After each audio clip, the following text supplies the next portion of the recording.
Todos los musicólogos deberían ser primero músicos. Son muy pocos los músicos que he conocido. O sea, hay gente que ni siquiera puede leer una partitura, por ejemplo, claro, y son musicólogos. Pero no creo que los alemanes tengan mejor sentido de la música que los chilenos o los venezolanos. Claro. Y en los profesores, lamentablemente, en todo el mundo, los profesores de música clásica se ven como deidades.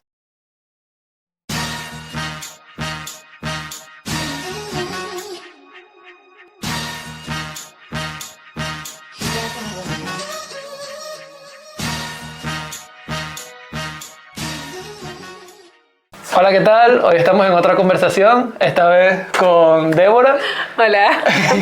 Que bueno, es musicóloga y también tiene especialización en antropología. Y vamos a estar un poco conversando acerca de esta carrera que bueno, que es un poco particular.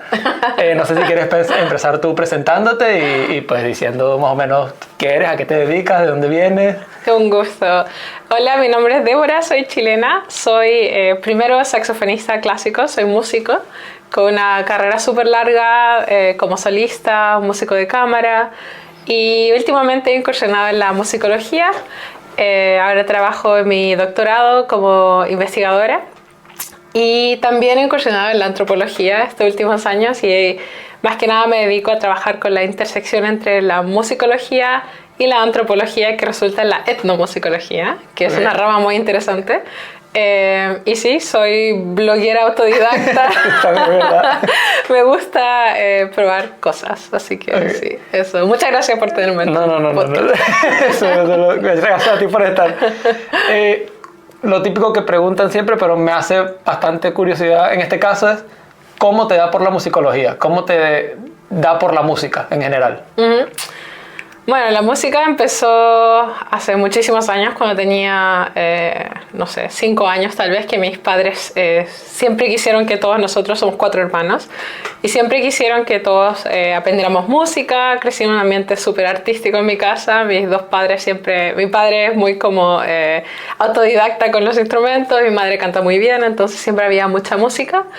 Y bueno, así empecé. Tuve mi primer instrumento, que era una guitarra así súper pequeña para niños, como a los 6 años, 7 años. Y de ahí pues me gustó el saxofón. Cuando iba en el colegio había una banda de instrumentos de metales y me encantó el saxofón y bueno, fui a probar. Pude soplar, pude tocar. Que normalmente una niña tan pequeña no podría, pero yo pude. Entonces de ahí en adelante ya fue bastante natural. Entré al conservatorio, aprendí muchos otros instrumentos y se me daba muy bien. Entonces por ahí decidí profesionalizarlo y hacerlo mi carrera. ¿Y crees que, bueno, no sé, es necesario tener una carrera o un background de tocar instrumentos musicales para estudiar musicología? La verdad es que yo creo que sí.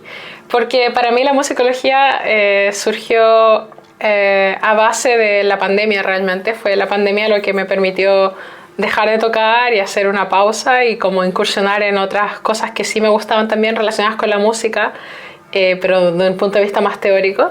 Y sí, o sea, considero que todos los musicólogos deberían ser primero músicos, y eso es un problema porque no pasa. O sea, en mi experiencia como musicóloga, que han sido 4 años ya, son muy pocos los músicos que he conocido. O sea, hay gente que ni siquiera puede leer una partitura, por ejemplo, claro, y son musicólogos. Que hay gente que no puede escuchar diferencias entre acordes, por ejemplo, y eso me parece que está mal. O sea, claro, creo que uno debería ser primero músico para luego llegar a ser musicólogo y escribir sobre música. Claro, y si no hay músicos, o sea, si hay musicólogos, perdón, que no son músicos, o sea, ¿qué estudian ellos realmente?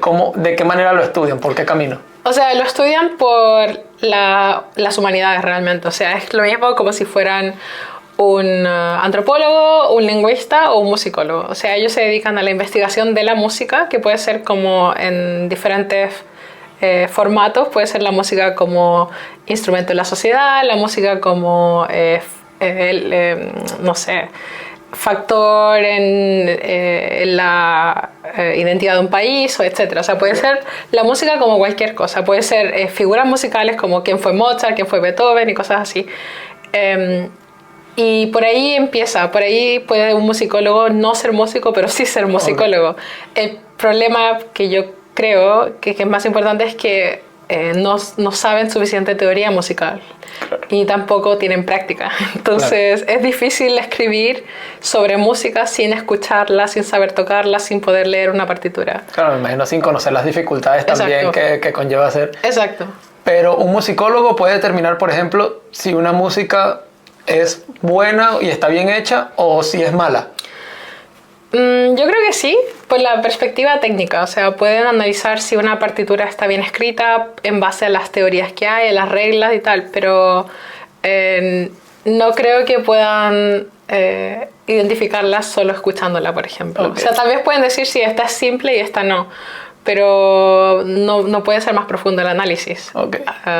Sí. Y volviendo a esto, por ejemplo, ¿tú crees que una música es buena o mala es algo objetivo o es algo subjetivo? O sea, porque si hay una teoría es porque hay también un método detrás. Sí. Pero ¿es algo objetivo o algo subjetivo? Creo que un poquito las dos, aunque más subjetivo que objetivo. O sea, objetivo puede ser si una música es compleja, o una canción es compleja, o una pieza musical es compleja o no.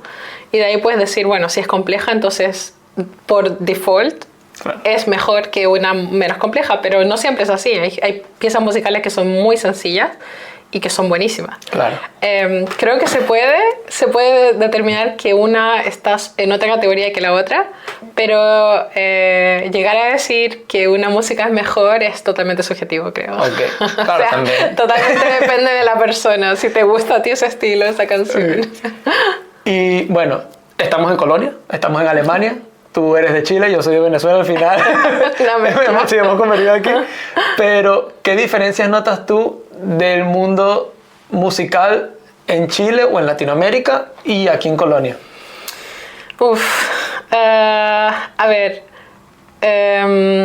Chile y Latinoamérica en general es un continente muy musical. O sea, la música está presente en reuniones familiares, uno va al colegio y aprende canciones folclóricas. O sea, creo que está más presente y por ende lo integramos mejor como personas.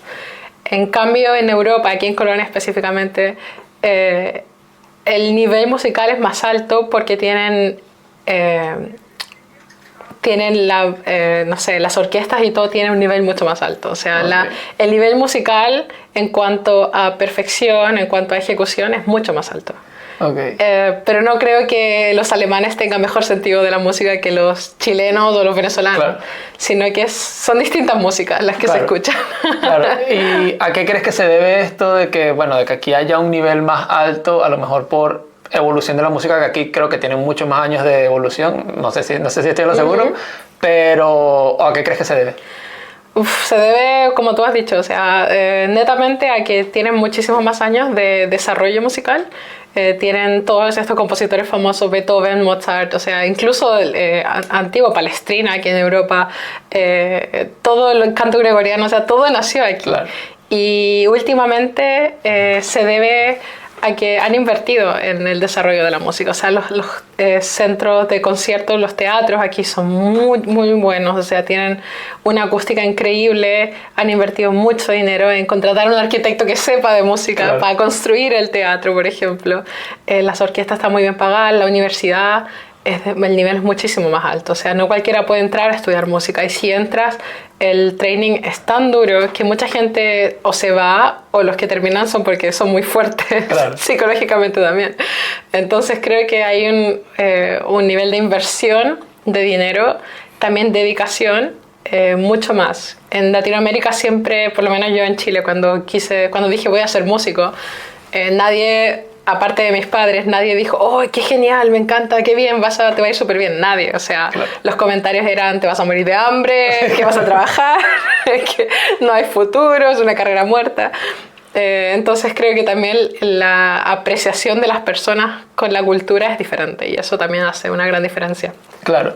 Y, por ejemplo, me comentaste que aquí el que termina su carrera de musicología es porque es muy fuerte psicológicamente, porque al final hay mucho... O sea, la carrera de músico. Eso, la carrera de músico. Sí. ¿Qué crees que es lo más difícil que te tocó a ti, por ejemplo, al venir acá e intentar desarrollar tu carrera? ¿Qué fue lo más difícil que te tocó? A ver, aparte de venirme a otro continente con 19 años, dejar a mi familia en Chile, que fue ya suficientemente duro, el formato de trabajo de un músico clásico, un músico de élite, es que trabajas con un profesor y tú, o sea, las clases no es como ir a una clase de una carrera normal en la universidad, que hay 100 personas en la sala y el profesor y se va y punto, sino que es el alumno y el profesor y cada uno tiene una hora con él. Y en los profesores, lamentablemente en todo el mundo, los profesores de música clásica se ven como deidades. O sea, tienen un poder y una jerarquía muy alta que muchas veces llega a ser abusiva, porque muchos de ellos han llegado a las posiciones de ser profesores por su currículum, porque son buenísimos, porque son músicos muy destacados, pero no porque sepan de pedagogía o porque sepan enseñar particularmente. Entonces, muchos de ellos han sido muy abusivos y en mi caso he tenido profesores que han sido muy abusivos psicológicamente, que han maltratado a compañeros. A mí no tanto, porque siempre he tenido una personalidad muy fuerte, pero he tenido compañeros más débiles o un poco más, no sé, como emocionales, sí, tal vez, sensibles, sí. Y he visto que los han machacado, o sea, han sido abuso tras abuso tras abuso, insulto, que no tienes talento, que no llegarás, que eres, ¿por qué estás aquí? ¿Por qué me haces perder el tiempo? Este tipo de cosas. Okay. Entonces a mí, gracias a Dios, no me ha tocado verlo tanto. Sí me ha pasado, no en exceso, pero existe. Por de hacer que el profesor es casi un dios. Y en este caso, bueno, estamos hablando de la música clásica. ¿Crees que esta percepción de deidad del docente se debe a que la música clásica, por otra parte, también es percibida por la sociedad como una música para dioses casi, o una música, como lo estabas diciendo tú antes, música élite? Sí. O sea, es música elitista, una cultura un poco elitista. ¿Crees que se debe a eso? Sí, yo creo que es el resultado de muchas cosas.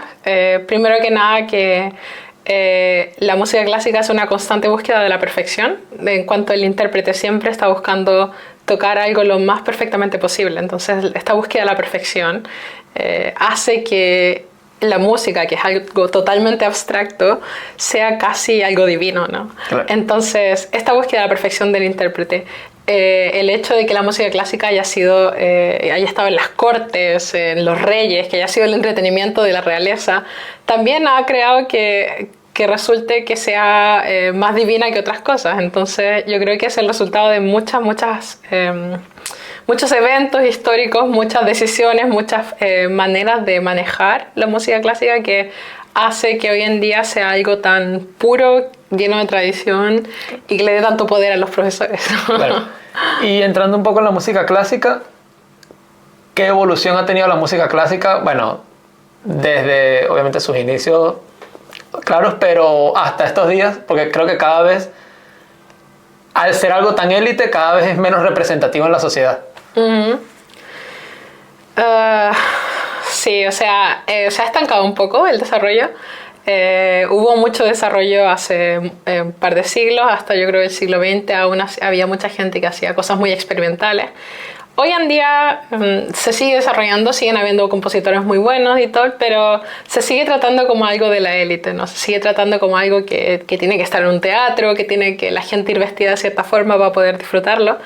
Y entonces yo creo que seguimos un poco estancados en esa burbuja de hace 200 años más o menos. Solo claro, que sin peluca y con, no sé, otro mundo, pero sigue un poco la élite, y la forma de disfrutar la música tiene que ser así. Sí hay, lamentablemente.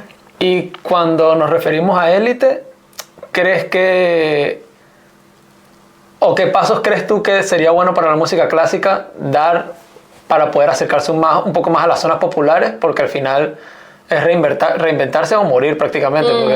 Sí, a ver, yo creo que es fundamental la enseñanza de la música clásica, o sea, cómo se puede apreciar una obra de música clásica para alguien que no tiene idea. Creo que eso es fundamental, porque he visto que de hecho el teatro aquí en Colonia lo hace, la Filarmonía, hace conciertos gratuitos, hace conciertos para todo el público, que cualquiera puede ir, pero no les enseñan de qué se trata el concierto, de qué va, cómo hay que apreciarlo, cómo está estructurado, cuándo hay que aplaudir. No, la gente va, no sabe mucho qué hacer, le parece interesante, bonito y se va, pero no hay una enseñanza. Entonces creo que lo fundamental para que todo el mundo pueda disfrutar de la música clásica y para que no muera y no se siga manteniendo en esta burbuja es que realmente se enseñe de qué se trata, cómo es posible apreciarla, qué tipo de músicas hay. Todo el mundo tal vez conoce muy poco de la música clásica, o sea, conoce a Mozart y Beethoven sí, pero hay muchísimos compositores muy interesantes que hay que conocer. Pero creo que todo parte por la enseñanza, por no hacerla esta cosa divina, intocable, abstracta, sino que decir, mira, una obra está estructurada en esto, esto, esto, si pones atención a este motivo musical va a aparecer otra vez y significa que bla, bla, bla. Claro. Y dijimos que, bueno, que era básicamente la búsqueda de la perfección constante. ¿Qué tan perfecto se puede catalogar a alguien que toque eso en la filarmonía aquí? Tan perfecto, a ver... no sé, muchas veces no el mejor músico llega a la filarmonía, porque también tiene que ver con cómo tú te vendes como músico, ¿no? Tu imagen. Hay mucha gente que no toca muy bien, que ha tocado en los mejores escenarios del mundo, y no significa que sean grandes músicos. No sé, hay muchos factores, pero claramente, o sea, un músico mediocre... Bueno, puede que sí, pero tal vez un músico malo, digamos, un músico malo no va a llegar a la filarmonía. Un músico mediocre tal vez sí hace muy buen marketing de sí mismo, claro. Y tiene conexiones en el mundo de hoy en día, que las conexiones son fundamentales. Sí puede llegar a la filarmonía, pero también hay gente muy buena que llega. O sea, yo he ido a muchos conciertos de mis solistas favoritos que son buenísimos y tocan en el mismo escenario que un músico menos bueno, digamos. Ahora, bueno, me interesa hacer un paréntesis aquí. Si me puedes decir 3 exponentes de la música clásica que estén activos hoy en día y que... Porque sinceramente, no sé, yo me considero ignorante en este tema. Entonces, bueno, que yo pueda comenzar a escucharlos y me pueda enamorar de la música clásica que estén activos hoy en día. Que estén vivos. Sí, sí. Uf. A ver, tal vez podría mencionar a uno que es un amigo mío chileno que se llama Maximiliano Soto, que es un compositor muy bueno, que ha ganado un premio ahora en Berlín de composición muy importante, premio Busoni. Escucha su música, o sea, es contemporánea, no es tal vez lo que vas a esperar de la música clásica como tal, pero es muy bueno. Y no sé. Claro. Hay que empezar por un punto. Yo te recomendaría empezar por tal vez compositores que no estén vivos, pero que sí sea una música que te pueda enganchar de alguna forma, y luego saltar a los compositores mejores que son más complejos tal vez. Pero uno vivo hoy en día, pues te recomiendo a Max Soto. Y los típicos, bueno, los típicos que todo el mundo conoce, que aunque no sepas música clásica, tú sabes quién es Beethoven, sabes quién es Mozart. ¿Son tan buenos realmente o es porque han tenido un impacto en un momento justo? No, son realmente buenos. O sea, objetivamente hablando, son muy buenos. De aquí a que a ti te guste más Beethoven que Mozart, o te guste más, no sé, Schubert, que es otro compositor, o Strauss, es otra cosa. Eso ya es totalmente subjetivo, pero de que son buenos, son buenos. Claro, O sea, no es como lo típico de que ha envejecido mal. No, en este caso... No. En este caso todo lo que... Yo creo que para mantenerse relevante un montón de siglos después, porque son muy buenos. Sí. No sé si tú has tenido la oportunidad de tocar en alguna orquesta o tocar en algún escenario. Sí. Bueno, el saxofón, tengo que aclarar, no es un instrumento de orquesta, porque que esto muy poca gente lo sabe. Es porque cuando se creó el saxofón, en 1845 más o menos, fue creado por un belga que se llamaba Adolphe Sax, en la ciudad de Dinant, en Bélgica. Y cuando él creó el saxofón, que básicamente lo creó porque los instrumentos de madera, como el clarinete, el oboe, cuando se tocaban en las marchas, en las bandas de marcha de las militares y todo eso, cuando salían a la calle en el invierno, los instrumentos de madera se rajan. No sé si tú lo sabías, pero es por una cosa física. Pones la madera al frío y los instrumentos directamente se rajan, los clarinetes, los oboes, los fagotes. Entonces Adolphe Sax quería crear un instrumento superior, como el clarinete, con el sonido y la dulzura de un clarinete, es lo que dijo literalmente, pero que fuera resistente, que se pudiera tocar en cualquier temporada, en cualquier lugar.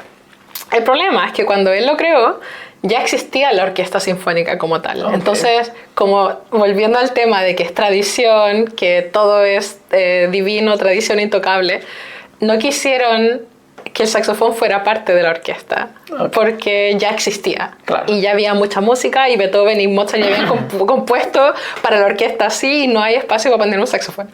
Entonces, un poco la exclusión. Esto es un instrumento súper que quedó fuera y por eso los saxofonistas no somos músicos de orquesta. Sí tocamos en orquesta, porque después hubo muchos compositores que escribieron para una orquesta con saxofón. La primera obra con un saxofón como parte de la orquesta era l'Arlésienne de Bizet. Hay un solo de saxofón súper bonito y luego pues, tal vez el más famoso es el Bolero de Ravel con el solo de los dos saxofones tenor y soprano. Pero, como te decía, no somos músicos de orquesta. Yo he tenido el privilegio de tocar con orquestas aquí en Colonia, bueno, en Chile también, la Orquesta Sinfónica de Chile, obviamente, pero desde que estoy en Europa con la Gutsenich Orchestra, que es de aquí de Colonia, y también tuve el gran privilegio de ir de gira con la Orquesta Nacional Juvenil Alemana. Cuando estaba terminando mi bachelor, sí, hicimos un tour con la Sascha Waltz, que es una compañía de baile súper grande en Berlín. Y a mí me llamaron para ser la saxofonista. Tener una obra con un saxofón y me llamaron a mí. Qué bueno. Y fue un privilegio súper grande. O sea, estuve en un montón de ciudades. Estuvimos en Darmstadt, que es una ciudad súper importante para la música contemporánea. Tocamos en un festival allí. Y sí, he tenido mucho privilegio de tocar con orquesta.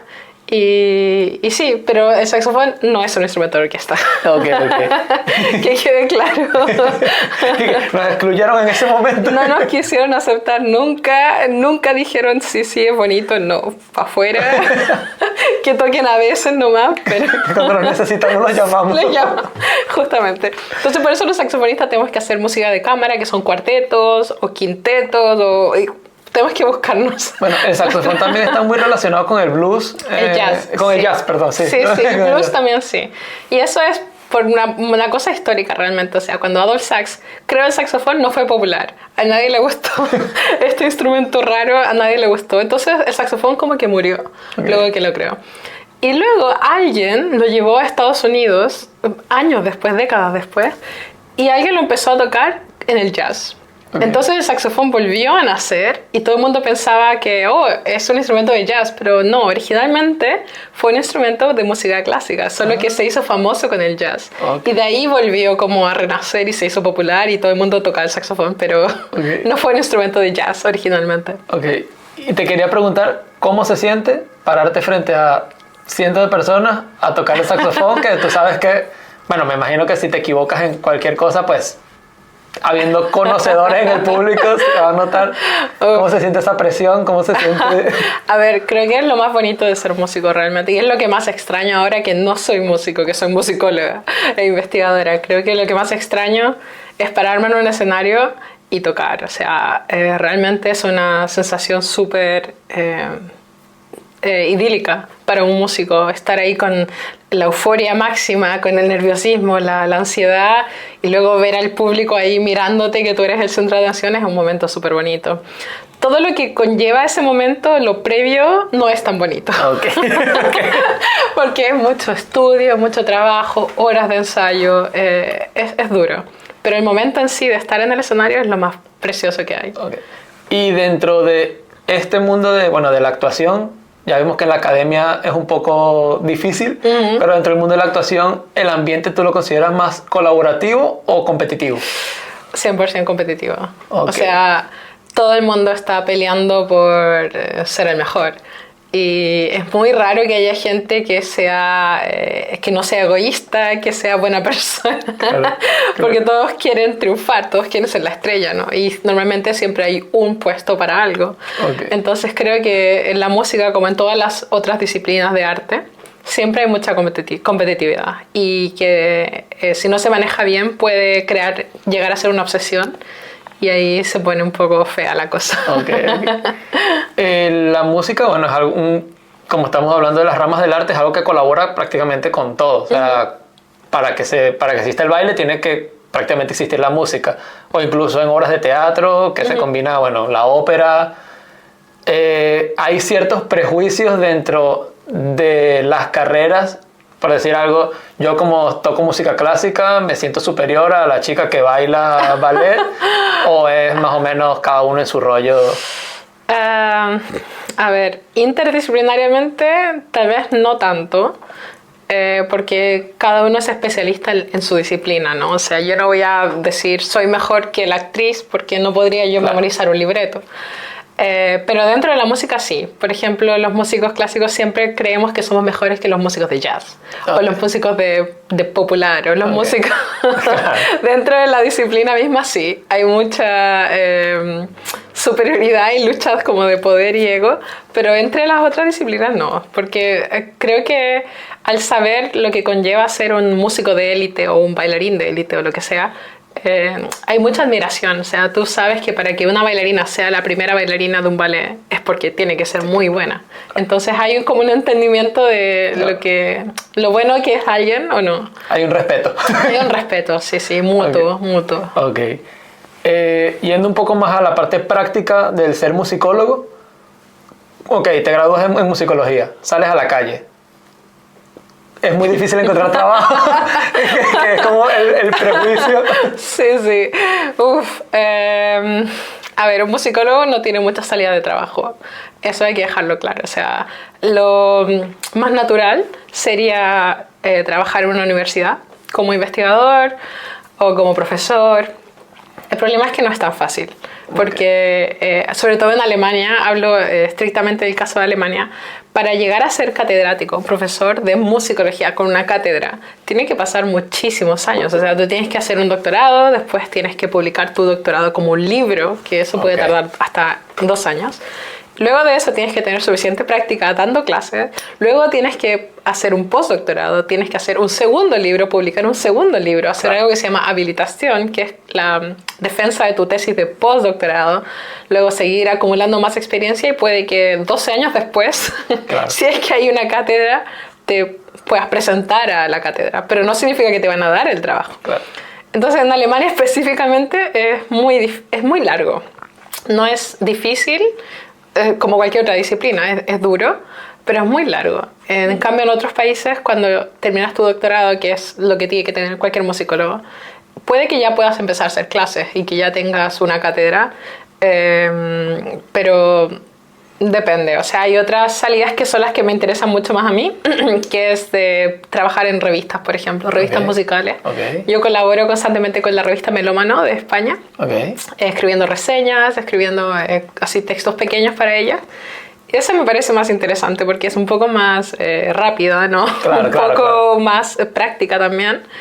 Pero más allá, las otras salidas que existen son de proyectos de investigación, que tienes que buscar financiamiento para que te den un proyecto, siempre muy ligado a la investigación. Sí, como muy ligado a la academia al final. Muy ligado a la academia, sí. Hay gente que luego se dedica a la pedagogía, no sé, en escuelas de música o en conservatorios, pero no sé, creo que no hace falta ser musicólogo para hacer estas cosas. ¿Y qué cambiarías tú de la carrera o de la formación?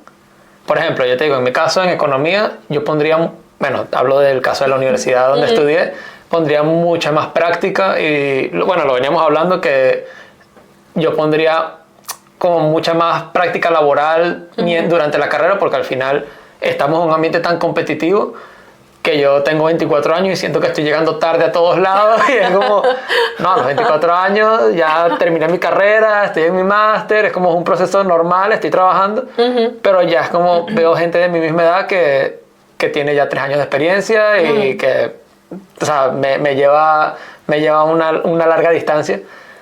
¿Qué cosas cambiarías tú dentro de la carrera de musicología? A ver, lo primero que cambiaría en todo el mundo para los musicólogos es que tienen que ser músicos antes de ser musicólogos. Eso, o sea, un requisito de tener no una carrera tal vez oficial, sino que algunos años de práctica de algún instrumento a nivel alto. No que te guste tocar la guitarra en tu casa, sino que de haber ido al conservatorio o de haber hecho 1 o 2 años de la carrera. Eso para mí sería requisito fundamental, porque es que habría un filtro muchísimo más grande. Y segundo, tal vez que haya más rotación de los musicólogos, porque muchas veces los profesores tienen a un estudiante con el que se llevan bien y este estudiante es el que tiene todas las ayudantías, todas las investigaciones, todos los proyectos, ¿no? Y hay muchos otros que tal vez no son tan extrovertidos que no les llega nada. Claro. Yo lo he visto mucho.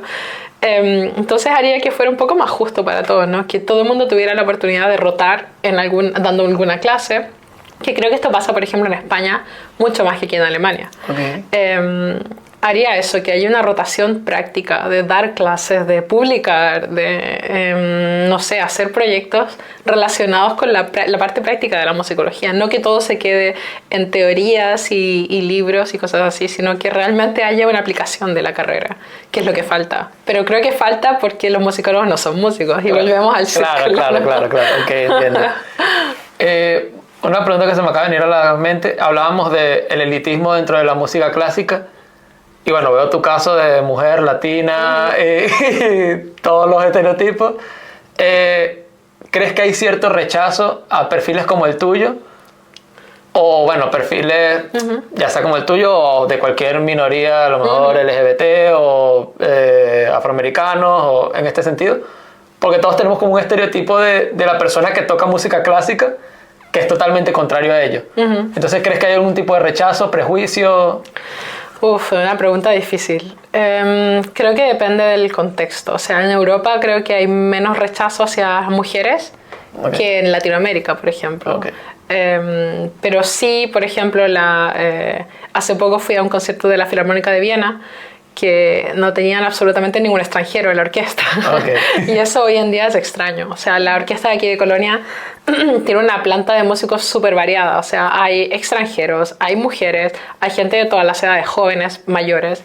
Es súper variado y eso para nuestra generación ya está bien de ver. Tú vas a un concierto, ves una orquesta de 80 músicos y hay variedad y te gusta, ¿no? Pero ahora ver que hay una orquesta solo de hombres blancos de cierta edad es extraño. Y creo que se ha avanzado mucho hoy en día como para seguir manteniendo este tipo de estereotipos. Creo que no tiene nada que ver que tengas una orquesta de hombres y que por ende la orquesta suene mejor que si tienes una orquesta con mujeres latinas, extranjeros, yo qué sé. No tiene absolutamente nada que ver, porque el nivel ahora es altísimo. O sea, una persona de Corea que ha venido a estudiar aquí es igual o mejor, tal vez, que un alemán, porque ha tenido que atravesar mucho más camino para llegar que un alemán que nació aquí. Que es lo mismo en nuestro caso los latinoamericanos. Los latinoamericanos que llegan a estudiar a Europa, a escuelas de alto rendimiento como la Escuela de Colonia, son porque son muy buenos, porque no es fácil entrar. Entonces creo que por el tema de calidad, no debería existir este rechazo o discriminación. Y creo que muchas orquestas y muchos centros y universidades se han propuesto no discriminar en base a estas cosas, pero aún se ve. O sea, se ve muchísimo en las universidades alemanas, no en las universidades prácticas de música, sino que en las universidades porque aquí en Alemania hay dos tipos de universidades: la universidad de aplicación, de ciencia aplicada, y la universidad como universidad tal. La universidad de música está dentro de las Universidad de Ciencias Aplicadas. Y la universidad donde estoy haciendo mi doctorado es la universidad. Entonces, la Universidad de Ciencias Aplicadas, donde yo hice mi carrera como músico, hay diversidad por todos lados. O sea, creo que incluso el 60% de los estudiantes eran extranjeros. O sea, una cosa súper variada. Los profesores eran de todo el mundo. Mi profesor de saxofón era un canadiense. O sea, una cosa... En cambio, en la universidad ahora donde estoy haciendo mi doctorado son todos alemanes. O sea, todos alemanes, todos blancos, la mayoría hombres, no hay casi ninguna mujer. Entonces, creo que depende del contexto, como te decía, que está este deseo de integrar y de buscar a los mejores. En algunos lugares sí se logra, pero en otros no. En algunas orquestas sí hay músicos de todo el mundo, en otras no. Entonces creo que depende del lugar, del contexto. Pero que hoy en día las mujeres, los extranjeros, LGTB, todos tengamos el mismo nivel, es cierto. O sea, no porque yo sea mujer voy a tocar peor, no. No estamos en ese punto ya de la historia. Me recuerda un poco al caso del ajedrez, por ejemplo. Yo no sé si sabías que en el ajedrez es un deporte netamente mental. O sea, es un deporte que no requiere ningún esfuerzo físico realmente. E incluso hay torneos de hombres y torneos de mujeres. Y me recuerda un poco ese caso porque, por ejemplo, en una carrera de atletismo yo puedo entender las categorías. O en las artes marciales puedo entender las categorías. Que bueno, que muchas veces ni siquiera, pero claro, en el tema de la música, ¿no hay diferencia o si hay diferencia? No, a ver, creo que la diferencia es mínima. O sea, la diferencia la podría notar un experto. Okay. Creo que si yo me siento a escuchar un concurso de saxofonistas, sí voy a notar una diferencia en cuanto a la presión de aire del saxofón, en cuanto a la fineza para terminar las clases. Pero una persona común y corriente no es capaz de notarlo. Okay. Bueno, pero todo es base de gusto, ¿eh? Claro. Todo es subjetivo. ¿Qué tanto se mueve por contactos el mundo de la música clásica? Uf, todo. Todo de la musicología. La musicología aún más, aún peor. La música clásica aún tienes, por ejemplo, la parte práctica, ¿no? Que yo, puede que no me conozcan, pero si me ven en YouTube o si ven mi currículum, me van a llamar, ¿no? Claro. Como pasó cuando me llamaron para la Orquesta Nacional Juvenil, que no conocía absolutamente a nadie y me llamaron porque sí. En cambio, la musicología... todo funciona por círculos, lamentablemente. Tienes que ir a congresos, conocer a la gente para que se acuerden de tu nombre, para que te inviten a publicar algo. O sea, es aún peor. Ok. Y, por ejemplo, ¿tú tienes un blog? Sí. Bueno, ¿quieres decirlo de una vez para que...? Sí, tengo un blog que se llama Music and Beats. Es un blog que empecé exactamente hace un año atrás y es para un poco... hacer la música clásica un poco más entretenida. Claro, que al final yo creo que es lo que hace falta. O sea, proyectos incluso como este, pero no el mío, sino uno de música clásica donde puedan llevar a los profesionales y donde puedan hablar de música clásica y puedan extender esa información para tantísima gente que no va a agarrar un libro de 500 páginas para aprender de música clásica. Exactamente, menos las generaciones de hoy en día, ¿no? Que no les va a interesar, y si no lo haces interesante, no lo van a ver. Entonces, no, claro. Hacer diferentes formatos para explicar o contar cosas, aunque sean experiencias personales, ¿no? Ya es información valiosa. Sí, es acercar el personaje. Es básicamente acercar el personaje a la gente, que yo a lo mejor no me voy a leer un libro de 300 páginas, pero sí me puedo ver un video de 1 hora. Exacto. De una persona que tenga una súper buena carrera y me interesa. Sí, sí. Tú en tu blog también ligas la parte pues, que tienes de antropología. ¿Qué parte te llama más la atención dentro de la antropología? A ver, la antropología, soy músico, claro. Entonces siempre voy a ligar la antropología a la música, y que por eso es que lo que más me gusta en este momento de mi vida y carrera es la etnomusicología, que es básicamente la mezcla entre musicología y antropología. O sea, es una musicología mucho más aplicada, mucho más práctica. Y eso es lo que más me llama la atención. De hecho, por eso empecé a estudiar antropología, porque cuando me di cuenta que quería especializarme en la etnomusicología, me di cuenta que no sabía nada de antropología y que me faltaba la metodología, me faltaban la literatura, entender la disciplina. Y por eso empecé a estudiar antropología también. Pero siempre voy a ser músico, esa es mi esencia. Claro. Entonces creo que por mucho que me guste la antropología, nunca voy a dejar de ligarla de alguna forma a la musicología, a la música en realidad. Claro. No a la musicología, sino que a la música como tal. Ok. También es súper interesante porque al final la música está hecha para las personas y para ver cómo las personas reaccionan a la música. Yo creo que una música es buena o mala dependiendo de a cuántas personas le guste o no, porque creo que tú puedes ser élite, que si te escuchan 2 personas no te sirve de nada ser élite. Es un buen punto. Entonces, creo que primero fue algo brillante pasarte a la antropología en el sentido de entender esa relación entre sociedad y musicología, porque creo que puede existir como una burbuja dentro de los musicólogos de decir, lo estamos haciendo excelente y lo nuestro es lo bueno y lo nuestro es lo bueno, y al final no estás viendo el exterior, que hay un montón de industrias comiéndose el mercado y creo que no es inteligente por su parte. Pero, ¿cómo ves? O sea, ¿crees que, por ejemplo, la música clásica o la música en general sigue generando hoy el mismo impacto en la sociedad que se podría haber generado hace 30, 40 años? Es una pregunta difícil, otra vez. Creo que la música clásica tiene el potencial de cambiar muchas cosas, de ser expresiva, de demostrar algún descontento o alguna opinión. El problema son estas burbujas de las que has mencionado, ¿no? Cada vez que hay una burbuja dentro de una disciplina, se pierde un poco la noción del exterior. Y creo que en la música clásica muchas veces se pierde el pensamiento de que estamos en una sociedad y está pasando esto, y hay una posible guerra y hay un posible no sé qué. O sea, al entrar en una burbuja se pierde la noción del norte y se pierde también el potencial.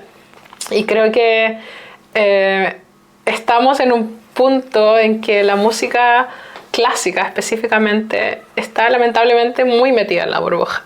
Okay. Y creo que, no sé cómo, si supiera lo habría hecho, pero no sé cómo, pero creo que es importante romper esta burbuja ya de una vez por todas, ¿no? Creo que han habido momentos en que la música clásica se ha utilizado, por ejemplo, para demostrar alguna protesta, que en los conciertos se ha tocado alguna adaptación de alguna canción de protesta, por ejemplo, y sí que ha generado algún despertar, ¿no? O se han hecho flash mobs también en la calle para llamar la atención de algo y cosas así. Creo que es importante entender y recordar que la música es un factor en la sociedad y que sí puede generar cambios, especialmente si se enseña desde pequeño a los niños, si se incluye más gente, pero se olvida. Ok. Sí. Bueno, yo visité tu blog, hice mi tarea. Muy bien. Vi que tienes varios artículos acerca de feminismo, de crítica social, de protesta, de música protesta. A mí me genera cierta contradicción porque al final la música protesta depende siempre de un contexto, porque tú estás protestando algo. ¿Cómo crees que a día de hoy la música clásica se ha adaptado a eso? O sea, ¿hoy existe música clásica que sea música de protesta? Creo que, a ver, hoy en día tal vez no, pero hace muchos años, por ejemplo, durante la Segunda Guerra Mundial, hubo muchos compositores que fueron exiliados directamente. Alemanes, por ejemplo, Paul Hindemith fue un compositor súper famoso que fue exiliado a Estados Unidos porque estaba en contra del Partido Nacional Socialista. Y hizo música que sí, que tenían como una antesala o una intención de protesta, pero es música clásica al final, ¿no? La música de protesta en sí no es música clásica, es música popular. Claro. Y entonces creo que sí se puede combinar o sí se puede hacer que la música clásica sea de protesta, por ejemplo, o sea de cualquier otro tipo de cosa. El problema es que siempre tiene que haber una aclaración o un acompañamiento de algún texto o alguna referencia muy clara, muy específica. Pero creo que, o sea, en mi caso lo que yo creo que es la mejor forma es combinándolas, ¿no? O sea, puedes, por ejemplo, tener una obra de música clásica con alguna referencia a alguna canción popular de protesta y estaría bien. Claro. Hay muchas posibilidades, solo que hay que explorarlas y creo que sí se puede hacer, solo que alguien tiene que hacerla. ¿Y crees que el ambiente está el ambiente está en pro de ingeniárselas para intentar hacer esto, o están bien como están ahorita y más bien intentan alejarse un poco más de...? No, yo creo que los compositores hoy en día tienen súper claro su labor y están súper conscientes de lo que está pasando. O sea, he conocido a muchos compositores cuyas obras siempre tienen alguna relación con lo contemporáneo, ¿no? Con lo que está pasando en el momento en que lo compusieron o que quieren comunicar algo. Entonces yo creo que está. Lo que pasa es que no es masivo. Entonces nadie va a saber, a menos que seas músico clásico, que escuchen música contemporánea de hoy en día, no vas a saber qué es lo que están haciendo los compositores, ¿no? Claro. Entonces ahí otra vez mi comentario o mi tal vez disgusto por que la música aún se mantiene en una burbuja y que hay que masificarla, hay que mostrarla, y por eso intento en mi blog hacer, no sé, mostrar cosas, hablar de cosas y expresar también mi opinión, ¿no? Mi punto de vista. Claro. Sobre algunos temas. Es que claro, el concepto de música protesta, el concepto de protesta normalmente viene de los estratos más bajos hacia los estratos más altos, es como la dirección usual. Y claro, es como combinar música protesta y música clásica en mi cerebro es un cortocircuito porque es lo que estamos hablando del elitismo. Sí. Es como, vamos a protestar a la élite, pero nosotros somos la élite. Entonces, como... A ver, creo que hay que y aclarar también que los músicos son personas muy sensibles, ¿no? Los artistas en general tienen una sensibilidad que no es normal, o sea, no es una sensibilidad común, que es una sensibilidad con la cual se nace y que luego se va desarrollando mucho más. Entonces sí están más conectados con el ser humano que con una divinidad, ¿no? Los que no están muy conectados son los que consumen la música clásica. Okay. O sea, el músico en sí ve alguna injusticia y la nota y tal vez la comunica y la expresa a través del instrumento, por ejemplo. Pero las personas tal vez que consumen la música clásica son las que no tienen la sensibilidad, ni están conectados, ni quieren que más personas lo consuman que no estén dentro del círculo, ¿no? No sé si está... Sí, claro. Es algo más... El escuchar música clásica yo lo veo 100% como algo de estatus, que se ve como algo de estatus. Es como... Si yo me pongo una camisa de marca, probablemente es una camisa hecha igual que la camisa que cuesta 10 veces menos. El punto es que yo al ponerme esta camisa tengo un estatus de que soy superior al resto. Y estás tomando prestado el poder de la marca. Exacto, y por eso se ve tantísima gente que a lo mejor no llega a fin de mes, pero lucha por esa camisa de marca para poder tener ese estatus. Yo creo que eso es lo mismo, o sea, creo que es básicamente lo mismo de decir... Yo escucho música clásica y soy superior a ti que escuchas música popular por ese sentimiento como de superioridad y sí, como de saber que eres más que algo. Totalmente, o sea, yo creo que para ser honesta, el 70% de las personas que van a la Filarmonía aquí no tienen idea de lo que están escuchando. O sea, van porque les dijeron que hay que ir y han ido por los últimos 20, 30 años, 40, 50, no sé. Y es porque está su círculo de amigos que van, lo mismo que pasaba en Chile, en el Teatro Municipal, va un grupo de un círculo social específico, ¿no? Pero de ahí a que sepan lo que están escuchando, de qué se trata, cómo se analiza, cómo se entiende, te aseguro que nadie sabe. O sea, es una cosa que mucha gente hace, como has dicho, para tener un estatus, para que la percepción que la gente tiene de ellos sea mejor, etc. O sea, la gente que lo consume por interés genuino es muy bajo, yo creo, el porcentaje. No, eso siempre pasa, yo creo que, bueno... Es el típico meme de, no, la música murió en los 80. Como pasa con el rock y la música actual, antes se lo hicieron al rock, después con el movimiento punketo, después con todo eso, como que siempre es algo de, no, lo de antes era mejor. Sí. Dijiste algo que me interesó mucho, que era el punto de que un músico es muy sensible y es algo con lo que se nace. ¿Crees que el poder ser bueno en la música es algo innato o ¿Qué pesa más, el talento o la perseverancia? Yo creo que la perseverancia, 100%. O sea, creo que para que alguien sea músico y músico clásico, hay que nacer con el talento, ¿no? Pero hay mucha gente que nace con mucho talento y no lo trabaja y no llega a ningún lado. Creo que el talento es esencial, pero he conocido también mucha gente sin talento. He tenido compañeros que no han tenido nada de talento y que por la perseverancia y el trabajo duro han llegado a vivir de esto y vivir bien y ser conocidos, ¿no? Creo que como en cualquier carrera, el talento es importante, pero si no se trabaja no sirve de nada. Okay. Ahora porque yo en mi día a día, por ejemplo, no encuentro un momento en el que yo diga, me apetece escuchar música clásica. O sea, porque por ejemplo, si yo me voy a tomar algo con mis amigos, me apetece escuchar un tipo de música y lo tengo claro. Si yo estoy en un autobús, me apetece escuchar algo. Si yo estoy en una biblioteca, si yo estoy en cualquier lugar, como que tengo una música predeterminada para escuchar ciertos tipos de música. ¿Cuál es el momento para escuchar música clásica? A ver, yo creo que el momento en que quieras relajarte y aprender algo nuevo. Okay. Porque mucha gente escucha música clásica para dormir, pero te duermes, no aprendes nada. Claro. Escuchas un poquito, pero no estás con toda la atención puesta, ¿no? Yo creo que igual que si quieres leer un libro nuevo o quieres aprender una manualidad o no sé qué, un momento en que tengas concentración aún, quieras disfrutar de algo nuevo y aprender, pues ahí yo escucharía música clásica si no la consumo con regularidad. Pero no recomendaría ponerla en el fondo mientras limpias o cocinas porque no la vas a poner atención. Okay. ¿Es algo que tú consideras que, aunque bueno, no tiene letra, o sea, porque yo te puedo decir, no, bueno, escucha esta canción, pero lo importante es la letra. En este caso, ¿tú crees que lo importante es como la distinción de cada instrumento, de cada...? No, a ver, yo creo que hay que empezar por algún lado y hay que buscar una obra que sea fácil. Yo, por ejemplo, mi esposo no es músico y cuando empezamos a salir y luego nos casamos, yo lo llevaba mucho a la Filarmonía porque yo siempre he ido a escuchar conciertos en vivo, pero tenía que elegir un concierto que fuera interesante para una persona sin experiencia y que no lo hubiera aburrir o no lo hubiera apestar de la música clásica, ¿no? Que dijera, no quiero ir otra vez porque fue lo más aburrido del mundo.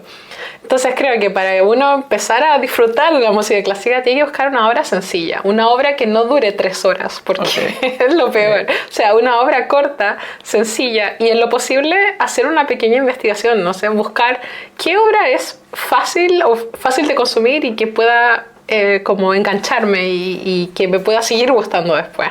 Y de ahí empezar gradualmente, o sea, y mientras más puedas informarte sobre el compositor o la obra misma que estás escuchando, mejor, porque vas a empezar a entender por qué tal cosa suena así, por qué usa estos instrumentos, por qué puso esta letra. Pero no directamente a escuchar la Sinfonía 25 de Mozart, porque te va a aburrir, o sea... Hay que empezar por algo fácil. Claro. Algo que puedas digerir bien. Ok. Y bueno, ya me dijiste la duración. ¿Qué otras cosas son de una obra fácil para cualquiera que esté viendo esto y diga, ¿sabes qué me interesa? ¿Qué otras características pondrías tú? A ver, yo pondría, por ejemplo, obras que son famosas. Por ejemplo, El Bolero de Ravel. Okay. Es una obra muy famosa, la han usado en el cine. Yo empezaría por ahí. ¿Por qué no tal vez empezar con música sinfónica de películas? Okay. Por ejemplo, John Williams, que es el compositor que hizo Jurassic Park, todo esto, E.T., es muy bueno, es buenísimo. Solo que se ha dedicado a la música de película, entonces tal vez no está dentro de este grupo elitista, ¿no? Okay. Pero su música es muy buena. Y vas a escuchar el soundtrack de Jurassic Park, que es increíble, con una orquesta sinfónica y vas a escuchar 5 horas de música clásica, pero no te va a aburrir porque lo vas a asociar a otras cosas, ¿no? Claro. Entonces yo empezaría así, a buscar música de película tal vez, ¿no? Ennio Morricone, que también es súper famoso, John Williams for sure, y luego empezaría con, no sé, algunas obras para piano cortitas, ¿no? Okay. Por ejemplo, Schumann tiene muchas obras para piano, impresionismo, si te gusta, que también es muy ligero, por ejemplo, Debussy, o si quieres algo con más potencia, Stravinsky, pero siempre buscar obras cortas. Okay. No ir a escuchar una obra de 4 horas porque te va a aburrir. Claro. Tú como musicóloga, cambiando un poco el tema, ¿cómo ves la música actual? A ver, la música actual, en todo sentido, ¿no? Sí, en todo sentido. Realmente me da un poco de pena. Okay. Porque creo que no estamos en un pic de calidad actualmente, ¿no? Y de hecho lo discutía con unas colegas. Estuve en Barcelona en noviembre pasado y estuve con unas colegas saxofonistas y estábamos escuchando, no sé si conoces los conciertos de Tiny Desk. Sí, claro, sí. Ya, que son famosísimos. Sí. Y estábamos escuchando un montón de ellos y estábamos en shock por lo mal que cantaban. O sea, todas estas que cantan ahora, ¿no? Dua Lipa, especialmente Dua Lipa, desafinada. Ya Dua Lipa no va a venir para el podcast. No hay que invitarla. Que de hecho yo no lo podía creer porque no me molestaba Dua Lipa. O sea, de hecho vi la película Barbie donde ella también hizo la canción y me gustó. Y luego la vi en un concierto tributo a Cher, que cantó una canción de Cher horrible. Y dije, ¿en serio canta tan mal? Pero es súper famosa. Sí, claro. Y luego escuchamos el Tiny Desk con mis colegas y realmente nos impactó porque no canta bien. O sea, su música está bien porque está producida. Claro. Y está con mucha reverberación, muchos filtros y lo hacen una muy buena música, muy que nos gusta escuchar. Pero de calidad no hay mucho. Entonces creo que honestamente no estamos en un buen momento, creo. No sé, tal vez viene alguien que dice luego que es súper talentoso, es genial, pero no sé. Claro. ¿Y crees que se ha perdido un poco, porque en mi opinión sí, pero crees que se ha perdido un poco de sentimentalismo en la música al no haber presentes tantos instrumentos? Porque al final ya todo es sintético, ya todo es como una computadora y todo es una fórmula que si no entiendes la letra, todas las canciones están a parecer parecidas. ¿Crees que se ha perdido un poco de sentimentalismo como de la intención de la música? Sí, totalmente. O sea, soy 100% de acuerdo. Se pierde también lo que hace único a un artista, ¿no? Porque ahora un productor tiene 10 artistas y todos suenan igual. No sé, por ejemplo, Sabrina Carpenter suena muy parecido a Taylor Swift y es porque tiene el mismo productor. Okay. Entonces, claro, y ellos tal vez no trabajan ya con músicos reales, sino que tienen una mesa de sonido de no sé cuántos millones de dólares y pueden producir cualquier sonido que quieran. Entonces, y pueden también contratar a cualquier cantante. O sea, ya Taylor Swift tal vez es un caso un poco aparte, porque también es cantautora y ella salió de otro contexto. Pero, por ejemplo, chicas como Sabrina Carpenter, que no tienen una super trayectoria de escribir sus canciones, de ser músico, de autodidacta, no. Entonces creo que sí, se genera un producto al final que no tiene mucho, no es muy único, ¿no? Y que por ende hace que la gente lo escuche y dice, esta me suena como este otro, y esta... ¿sabes? Claro, claro. No es como cuando escucha, no sé, una canción de Queen, que escucha y dice, este es Freddie Mercury no sé, un continente aparte, que sabes quién es, ¿no? O Sting, que conoce su voz y su música. Hoy en día es todo un producto porque tiene que ser más rápido también. Claro. La forma de consumir música ha acelerado muchísimo. Como también el fast fashion, ¿no? Que hay 20 temporadas en 4 temporadas, otoño, invierno, verano y primavera, pero hay 80.000 temporadas entre medio y la música es igual. Si este artista no triunfa en un pequeño plazo, pues que se vaya el siguiente. No. Entonces...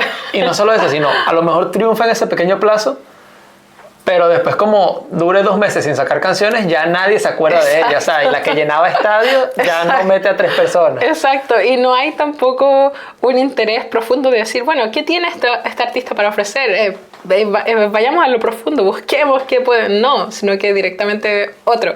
Hay 20.000 allí que puedan hacer el mismo trabajo, entonces... Y acerca, por ejemplo, no de la música tan sintética como puede ser esta que estamos hablando, sino un poco más la música popular latinoamericana, por ejemplo. Llámese salsa, bachata, vallenato, merengue, todo este tipo de música. ¿Cuál es la opinión desde la musicología más elitista acerca de este tipo de música? A ver, a mí me encanta, porque soy latina y crecí con eso y me parece que es un patrimonio súper rico del continente mismo y de cada país. Para los europeos les parece música simple. O sea, directamente y simple no siempre tiene una buena connotación, ¿no? ¿Y es música simple?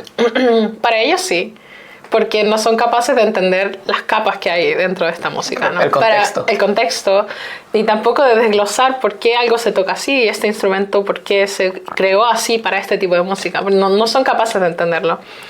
Me pasó una vez con un compositor que escribió una canción que estaba como inspirada en música andina. Okay. Y un profesor me dijo, bueno, esto lo puedes tocar en la calle, básicamente, como es música que no vale nada.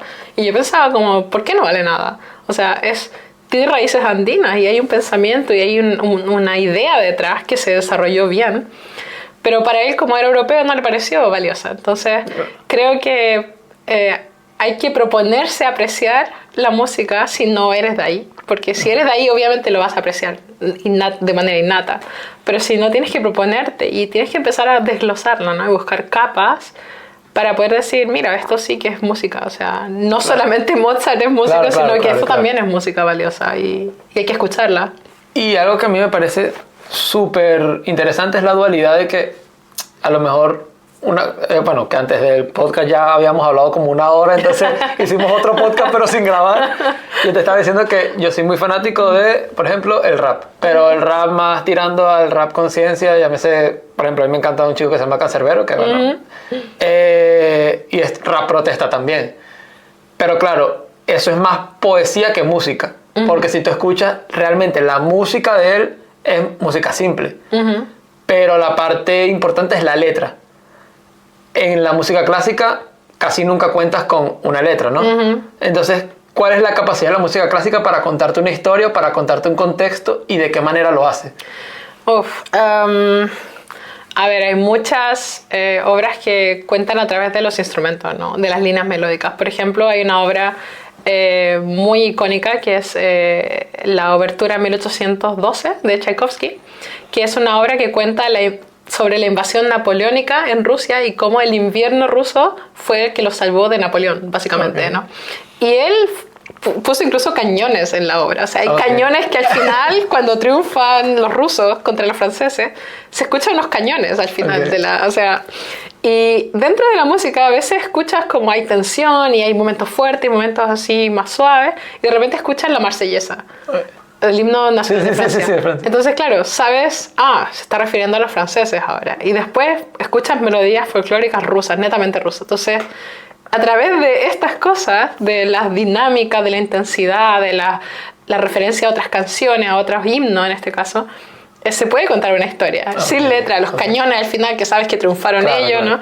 Entonces, este tipo de obras se llaman poemas sinfónicos, porque cuentan una historia, pero no necesariamente a través de palabras, y así hay muchísimas obras. Por eso yo siempre recomiendo que si vas a escuchar algo, buscar de qué se trata esta obra, porque siempre hay una idea detrás, y siempre hay una fuente de inspiración, y por eso es importante saberla para apreciarla después.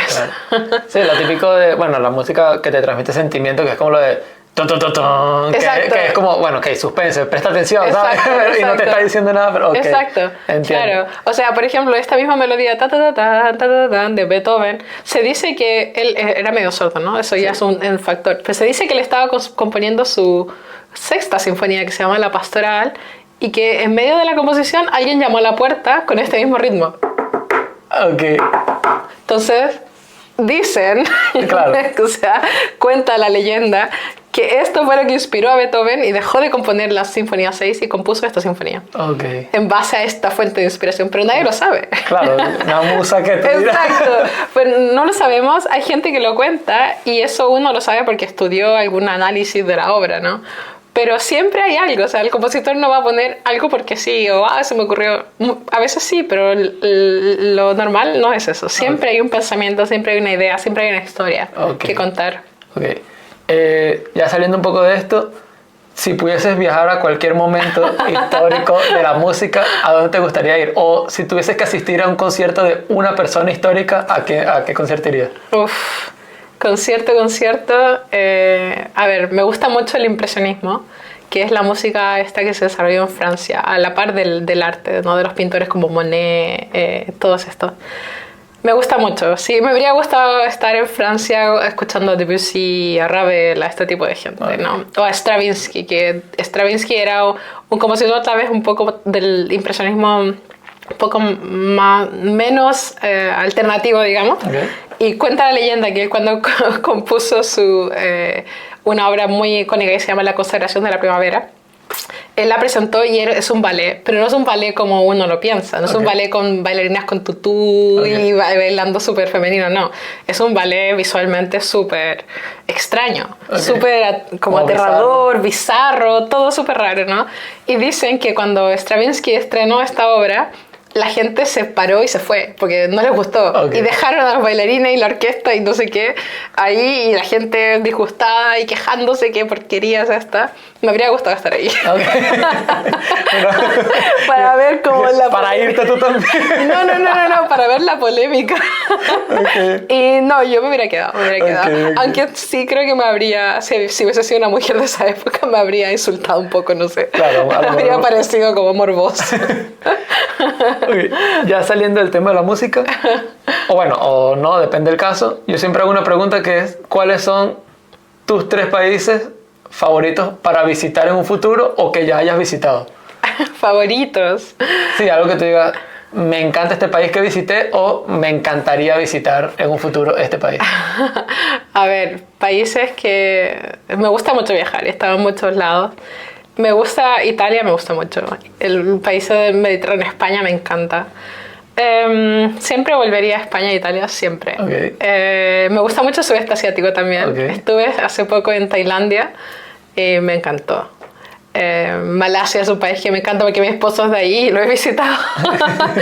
Pero el sudeste asiático me gusta. Me gustan los países donde hace calor. Okay. Eso es importante. Incluso si me voy al desierto, no me quejo porque prefiero morirme de calor que estar con el frío. Y aquí estamos en Colonia.